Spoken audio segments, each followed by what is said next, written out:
आज हम chapter number 6 के बारे में पढ़ेंगे।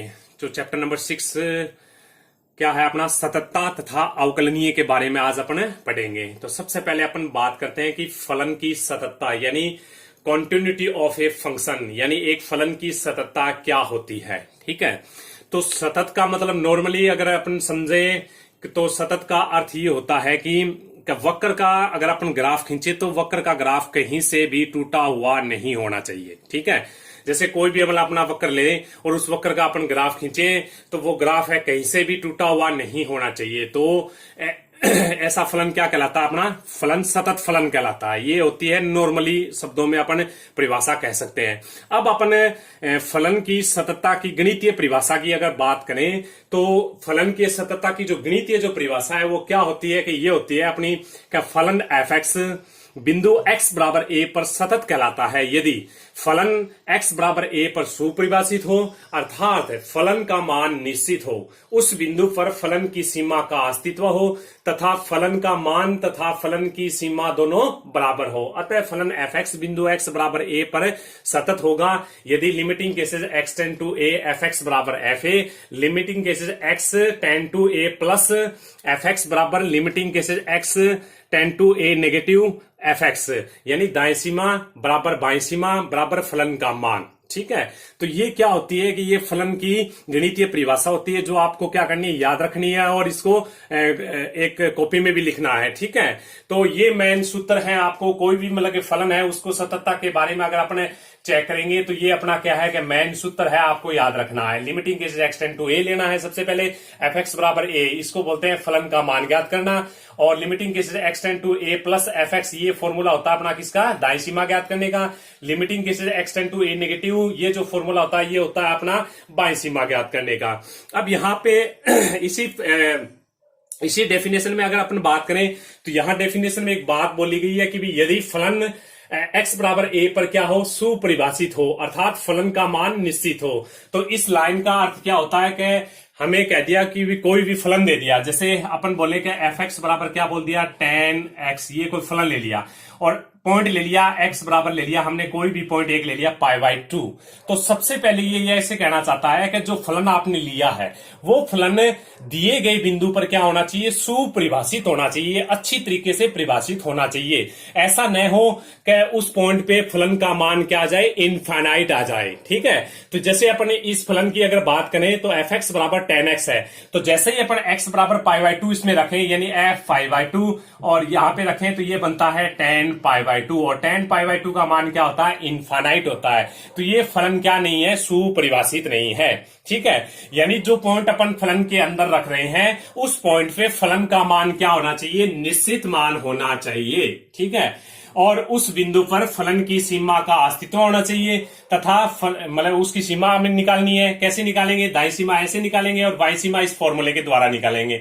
अब क्या होता है कि भी फलन का जो मान निकाला है आपने और दाईं सीमा और बाईं सीमा निकाली, इन तीनों का मान अगर बराबर हो तो फलन को अपन सतत बोल सकते हैं। ठीक है, तो ये अपनी इसकी गणितीय डेफिनेशन थी जो आपको याद रखनी है। अब इसी के ऊपर नॉर्मली ये कहना क्या चाहता है, इसको अपन समझने की कोशिश करें तो एक ग्राफ के द्वारा अपन समझेंगे। तो ग्राफ के द्वारा समझे तो देखिए, जैसे अपने को एक फलन दे दिया y बराबर एफ एक्स कोई फलन है और ये पॉइंट दे दिया x बराबर a। तो अब ये क्या कहना चाहता है, सतत की जो परिभाषा है वो हमें क्या कहना चाहती है, क्या बताना चाहती है कि ये हमने x एक्स ले लिया और ये y एक्स ले लिया, ये x एक्स ले लिया, ये y एक्स ले लिया। मान लीजिए y बराबर एफ एक्स कोई अपना फलन है। अब अपन क्या करते हैं कि इस फलन का कोई ग्राफ खींच लिया, जैसे आपने ये कोई ग्राफ ले लिया। ठीक है, x बराबर a पॉइंट ले लिया, तो जैसे ये x बराबर a पॉइंट है, यहाँ पे x बराबर क्या है, a है। तो आपको क्या करना है कि सबसे पहले x बराबर a पे फलन का मान ज्ञात करना है। ठीक है, x बराबर a पे फलन का मान निकालने का मतलब है कि x बराबर a फलन में रखना है। तो जैसे ही फलन में रखेंगे तो देखिए x बराबर a पर फलन का जो मान आया y बराबर एफ एक्स फलन हुआ और इस पे फलन का जो मान आया वो कितना आया, y बराबर कितना हुआ, एफ ए आया। समीकरण नंबर 1 बोलेंगे इसको। अब आपको क्या करना है कि a के आगे साइड में एक पॉइंट लेना है। ठीक है, उस पॉइंट को अपन बोलेंगे क्या है, a प्लस एच। जैसे अपन मान के कोई लाइन ले, यहाँ पे 2 ले तो 2 के नजदीक में लेना है आपको। जैसे 2 के नजदीक में, यहाँ बिल्कुल नजदीक में जैसे ले लिया 0.001 लिख दिया, तो ये जैसे पीछे साइड में भी लेना है, आगे साइड में भी लेना है। अब आपको क्या लेना है, a के जस्ट आगे कोई पॉइंट लेना है। ठीक है, इतना इतना छोटा पॉइंट लेना है कि वो ए के लगभग क्या हो, बराबर हो। जैसे ये पॉइंट ले लिया हमने, जैसे 2 के आगे अपन कोई और पॉइंट लेना चाहिए तो 2.0001 ले लिया। इस प्रकार के पॉइंट लेने हैं। उस पॉइंट पे अपन क्या करते हैं, फलन का मान ज्ञात करते हैं। तो जैसे हमने सबसे पहले हमने x बराबर a पर फलन का मान ज्ञात किया, फिर हम क्या करेंगे कि a के आगे है एक पॉइंट लेते हैं, a प्लस एच लेते हैं, इस पे भी फलन का मान ज्ञात करेंगे। तो x बराबर a प्लस एच पर भी फलन का मान ज्ञात करेंगे। तो इसमें अंदर रखेंगे तो y बराबर क्या आएंगे, एफ ए प्लस एच आएगा। इसको भी अगर अपन हल करेंगे तो उत्तर आना चाहिए अपना एफ ए। ठीक है, तो ये समीकरण नंबर 2। ठीक है, इसी प्रकार से अपन क्या करते हैं कि पॉइंट ए ले रखा है, इस पॉइंट के पीछे साइड में यानी आगे साइड में निकालेंगे, उसको बोलते हैं अपन दाई सीमा बोलेंगे, यानी दाएं साइड में हो गया ये बात, ए के दाएं साइड में है। ठीक है, और ए के पीछे साइड में पॉइंट लेते हैं, उसको बोलेंगे ए माइनस एच बोलेंगे। इसको बोलेंगे अपन क्या बोलेंगे, इसको बोलेंगे बाएं सीमा। इस पे भी फलन का मान ज्ञात करते हैं। तो जैसे x बराबर a माइनस एच लिया, ये फंक्शन के अंदर रखा, तो y बराबर एफ ए माइनस एच मिला, और इसका मान भी, इसको अपन हल करें तो मान ले कि इसका मान भी एफ ए आ जाए। ठीक है, तो इन तीनों का मान है ना, यानी फलन का जो मान आया है, फलन की दाएं सीमा का मान और फलन की बाएं सीमा, इन तीनों का मान अगर बराबर आ जाए तो फलन क्या होता है, सतत होता है। ठीक है, अगर तीनों का मान बराबर ना आए तो फलन क्या होता है, असतत होता है। ठीक है, तो ये h क्या होता है, h बहुत ही छोटी वैल्यू होती है, और h का मान ऐसा h का मान लिया जाता है जो जीरो की ओर क्या होता है, अग्रसर होता है, यानी जीरो के बहुत ही नजदीक, यानी बहुत ही छोटा मान लिया जाता है। ठीक है, तो ये तो थी अपनी फलन की सततता की जो डेफिनेशन दी गई थी, उसके बारे में नॉर्मली मैंने समझाने की आपको कोशिश की। अब अपन इसके एग्जाम्पल के बारे में बात करते हैं। ठीक है, तो सबसे पहले अब एग्जाम्पल नंबर 6.1% वाला में सबसे पहला एग्जाम्पल लेते हैं अपन। सबसे पहले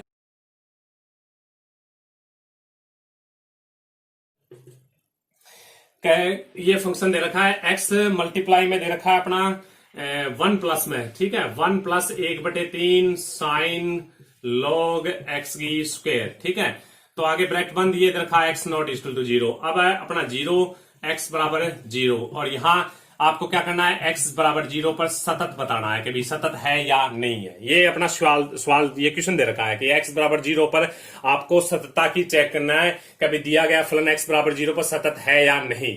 तो सबसे पहले आपको ये क्वेश्चन समझना है कि भी क्वेश्चन क्या दे रखा है। तो देखिए fx बराबर में अपना दे रखा है, क्या fx बराबर में क्या दे रखा है अपना, fx बराबर x मल्टीप्लाई में 1 plus 1/3 sine log x square, x not equal to 0, यानी x का मान 0 नहीं है उस टाइम में आपको क्या लेना है, फंक्शन का मान ये लेना है। x बराबर 0 है उस टाइम में फलन का मान क्या लेना है, 0 लेना है। अगर इस प्रकार का कोई भी सवाल दे रखा हो तो हमेशा आपको याद रखना है, इस पे फलन का मान निकलेगा। फलन का मान किस पे निकलेगा, x बराबर, बराबर पे हमेशा फलन का मान निकलता है। और x नॉट इक्वल टू 0 दे रखा है, यहां से अपन निकालेंगे दाएं सीमा और बाएं सीमा, यह आपको याद ही रखना है। ठीक है, सीमा। ठीक है, अब अपन क्या करें कि सबसे पहले अपन मतलब सबसे पहले फलन का मान निकालेंगे। सबसे पहले निकालेंगे x बराबर 0 पर फलन का मान, फलन का मान। अब आपको पता है कि x बराबर 0 पर फलन क्या लेना है, एफ एक्स बराबर 0 है। ठीक है, यहां पे दो फलन है, मैंने आपको पहले भी बता दिया, एक एफ एक्स बराबर ये लेंगे, एक टाइम में एफ एक्स बराबर क्या लेंगे, 0 लेंगे। तो अपना क्या देगा, x बराबर 0 पर बिंदु लिख दिया, बिंदु x बराबर 0 पर फलन का मान। तो फलन दे रखा है अपने को क्या, एफ एक्स बराबर 0। तो अब अपने x बराबर 0 पे निकालें तो ये आ रहा है f0 बराबर 0 आएगा, तो समीकरण नंबर 1 आ गया। ठीक है, तो 1 नंबर बात आ गई, f0 बराबर क्या है, 0। ठीक है, तो ये तो हमने क्या ज्ञात कर दिया, इसका फलन का मान ज्ञात कर दिया। अब अपन 2 नंबर पे बात करते हैं। आपको याद रखना है ये बात, f0 बराबर क्या लिया था, समीकरण नंबर 1 आई है अपने को, f0 बराबर 0। अब अपन लेते हैं x बराबर 0 पर बिंदु x बराबर 0 पर फलन की दाएं सीमा या बाएं सीमा, कोई भी एक निकालेंगे। सबसे पहले अपन दाएं सीमा निकालेंगे। ठीक है, तो ये एक फॉर्मूला होता है, मैंने आपको पहले भी बताया था कि ये फॉर्मूला होता है अपना, कि सबसे पहले अपन इसको इस प्रकार से भी लिख सकते हैं, एफ पॉइंट को लिखा जाता है, जो पॉइंट है अपना क्या है, 0 प्लस 0 लिखेंगे यहां। ठीक है, बराबर में दाएं सीमा का फॉर्मूला मैंने आपको बताया था, limiting cases x tend to a plus का मतलब यहाँ पे वहां पे जो मैंने आपको फॉर्मूला बताया था, limiting cases x tend to a plus f x, तो वहां जो ये जो फॉर्मूला बताया था, वहां पे पॉइंट अपना क्या था, a था। ठीक है, तो यहां पे पॉइंट अपना कितना है, 0 है, तो यहां पे लिखेंगे 0 प्लस। ठीक है, अब आपको क्या लिखना है, एफ एक्स लिखना है। ठीक है। तो ये तो सिर्फ और सिर्फ फॉर्मूला है जो हर सवाल में अपन काम में लेंगे।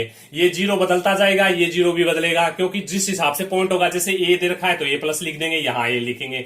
अगर बी दे रखा है तो यहां बी प्लस लिखेंगे, यहां बी प्लस जीरो लिखेंगे। ठीक है। तो ये हर बार बदलता जाएगा क्वेश्चन के हिसाब से। बस ये आपको याद रखना है कि ये एक फॉर्मूला है किसका, दाईं सीमा ज्ञात करने का। तो अब आपको क्या करना है कि ये आपको नॉर्मली याद रखना है, हर क्वेश्चन में काम में लेंगे। तो ये याद रखेंगे, तो ये लिख दिया मैंने। अब आपको क्या करना है आगे आपको क्या करना है, देखिए ये जीरो प्लस होता है ना, तो ये जीरो प्लस इसके अंदर रखना है, यानी फलन में रखना है जीरो प्लस एच रखना है। ठीक है। ये भी आपको याद रखना है। ये भी क्या होता है, एक फॉर्मूला का एक भाग होता है। जैसे मैंने ए प्लस एच रखा था, मैंने आपको बताया था कि भी ये कोई वक्र है, यहाँ पे ए पॉइंट है, इसके आगे एक पॉइंट लेते हैं ए प्लस एच लेते हैं, इसके पीछे एक पॉइंट लेते हैं ए माइनस एच। जहां ए क्या था, पॉइंट था, तो अपन जीरो प्लस एच की वैल्यू निकाल रहे हैं। यहाँ पॉइंट क्या है, जीरो है, तो ए का मान जीरो रखेंगे तो जीरो प्लस एच बनेगा, यहाँ पे जीरो रखेंगे तो जीरो प्लस एच, ये क्या बनेगा, जीरो बनेगा। तो सबसे पहले हमने देखिए क्या निकाला था, एक्स बराबर जीरो पे फलन का मान ज्ञात किया था। अब अपन इसकी दाईं सीमा निकाल रहे हैं। तो दाईं सीमा निकालने का, बिंदु एक्स बराबर जीरो पर फलन की दाईं सीमा, तो दाईं सीमा ज्ञात करने का ये फॉर्मूला होता है एफ ऑफ यानी फॉर्मूला क्या होता है आपको मतलब पहले भी बता दिया मैंने, लेकिन आपको एक बार और बता देता हूं कि फॉर्मूला ये बताया था मैंने, एक्स बराबर ए पर मतलब दाईं सीमा। ठीक है। पॉइंट कौन सा है अपना, एक्स बराबर ए। इस पे फॉर्मूला ये होता है अपना एक्स बराबर ए पर दाईं सीमा। तो इसका ज्ञात करने का फॉर्मूला इस प्रकार से लिखेंगे, एफ ए प्लस जीरो, इसको लिखेंगे limiting cases x tend to a plus f x. ये फॉर्मूला होता है, सही तरीके से ये फॉर्मूला एक्स बराबर ए पर दाईं सीमा, तो एफ ए प्लस जीरो बराबर लिमिटिंग केसेज ए प्लस एफ एक्स। ठीक है। तो जहां ए क्या है, पॉइंट है, अपना पॉइंट क्या है, जीरो है, तो ए की जगह जीरो रखेंगे तो जीरो प्लस जीरो बनेगा। Limiting cases x tend to, देखिए ए प्लस, यहाँ पॉइंट ए था, ए प्लस लिख दिया, यहाँ पॉइंट जीरो है, जीरो प्लस लिखेंगे, एफ एक्स लिखेंगे। ठीक है। अब आपको क्या करना है, अब है ना, ये बात आपको बस इतना याद रखनी है कि ये फॉर्मूला है। अब आपको क्या करेंगे कि जो फंक्शन होता है उसके अंदर ये लिखना है, तो जीरो प्लस है तो जीरो प्लस एच रखना है। ठीक है। एफ ऑफ यहाँ पे रखेंगे जीरो प्लस एच, और जैसे ही एच रखेंगे तो मैंने आपको बताया था कि एच बहुत ही छोटा होता है और एच का मान जीरो की और अग्रसर होता है, तो यहाँ पे लिखेंगे limiting cases h tend to zero रखेंगे। ठीक है। तो अब इसको अपन सरल करें और आगे, तो ये आता है limiting cases h tend to zero, और ये रखेंगे एफ एच। ठीक है। अब आपको बताया कि कौन सी सीमा निकालें है, दाईं सीमा निकालें है। दाईं सीमा कौन से फलन पे निकलेगी, इस फलन पे निकलेगी। तो ये जो एच मान है फलन के अंदर रखना है, तो फलन के अंदर रखेंगे तो limiting cases h tend to zero आया, और यहाँ पे एच रखेंगे तो यानी एफ एक्स बराबर ये फलन है, तो एक्स लेंगे तो यहाँ एक्स और एक्स आता है, तो जब एच रखेंगे तो यहाँ एच और एच की स्क्वायर आएगा, तो एच लिख दिया, ये एच आ गया, और ये आया अपना 1 प्लस में 1/3 साइन लॉग एच की स्क्वायर। ठीक है। अब आपको इसका मान ज्ञात करना है, यानी एफ जीरो प्लस जीरो का मान ज्ञात करना है, इसका मान क्या आता है। अब देखिए अपन जीरो, अब आपको पता होना चाहिए, देख सबसे पहले एच का मान जीरो रखना है। सीमा का मान निकालने का मतलब होता है कि यहाँ पे जो मान है वो मान इसके अंदर रखेंगे। शर्त ये होती है कि इसका मान अनिर्धारीय रूप प्राप्त नहीं होना चाहिए। अनिर्धारीय रूप का मतलब होता है कि ये इसका जो मान है वो 0/0, इन्फिनिटी, 0 की पावर 0, 1 की पावर इन्फिनिटी, और इन्फिनिटी माइनस में इन्फिनिटी, इस प्रकार के जो मान है वो प्राप्त नहीं होने चाहिए। इसके अलावा निश्चित मान प्राप्त होना चाहिए कोई। ठीक है। तो ये मतलब h बराबर 0 रख सकते हैं इसमें। सबसे पहला काम जो होता है वो ये होता है कि h बराबर 0 रखें इसमें, और रखने के बाद में आपको देखना है इसका मान क्या प्राप्त हुआ है, अनिर्धारीय रूप प्राप्त हुआ है या निर्धारीय रूप प्राप्त हुआ है। अनिर्धारीय रूप कौन से होते हैं, ये रूप होते हैं। अगर ये रूप प्राप्त हुआ है तो कोई और तरीके से इसको हल करेंगे। ठीक है।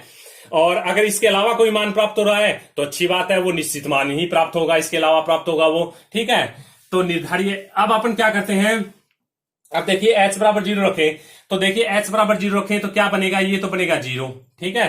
तो h बराबर 0 रखें तो ये क्या बनेगा, अपना 0 बनेगा। ठीक है।